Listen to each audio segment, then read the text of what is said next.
In this video, I will share with you why it is important to understand the new CE rating set by EU and how it can help you as a rider.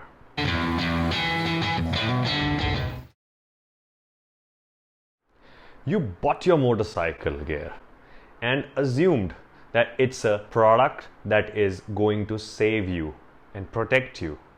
And then you realized that only the pads are CE tested and not even CE certified. Yes, which is why it is difficult to enter Europe as a market.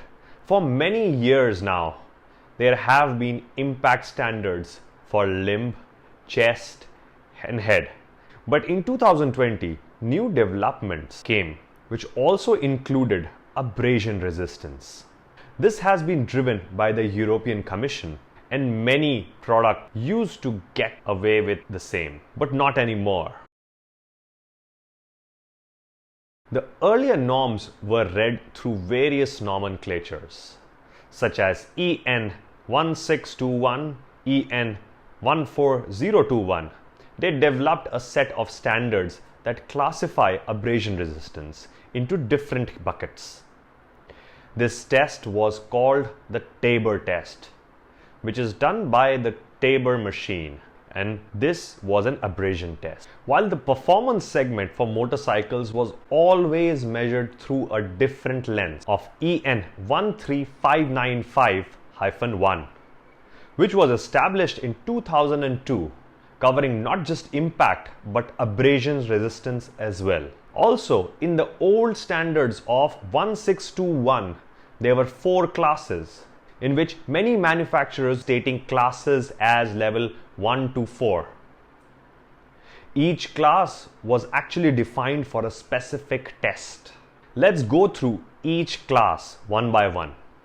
The EN 1621-1 was for the limbs protection and was defined in 2012, and it came in 2 levels, 1 and 2.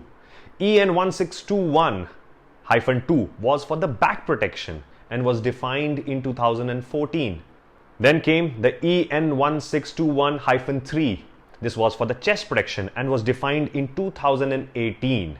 And finally, the EN 1621-4 was for the inflatable protection and was defined in 2013. All of these protections play a very crucial role in the growth and the development of each norm set by European Commission. According to the new CE standards, the intention to assess the protection and integrity of the clothing is now in a group. It has been formatted into 6 parts.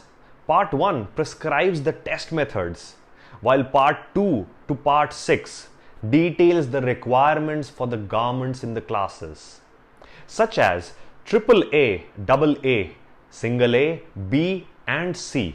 Let's go through the CE ratings. While the new C level would mean something simply like a shirt or a liner that has armor retention, a level B is going to be abrasion only, no impact protection. Then you have got 3 levels from A to AAA, where they are tested on new machine at series of kilometers of speed per hour that end up at 120 kilometers per hour for a CE AAA rating. A CE AAA rating is pretty difficult to attain. In fact, it is defined by the European Commission as something similar to the standards of a full leather race suit. They used a new machine for testing operation called the Advanced Abrasion Resistance Tester, or AART. Let me call it ART, made by Darmstadt.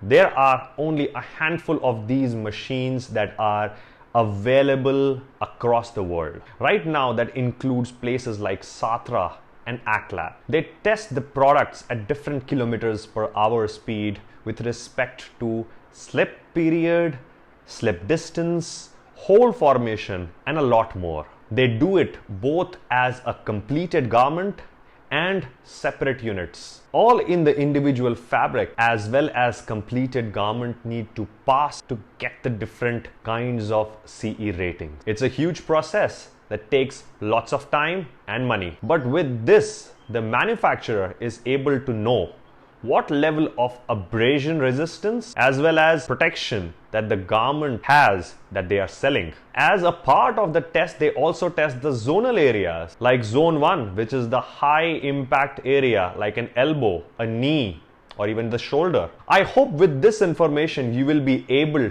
to understand which products are adhering to the old norms as well as the new norms, and help you understand how to choose and navigate with these kind of numbers. Thank you so much for watching this video. Stay tuned, ride safe.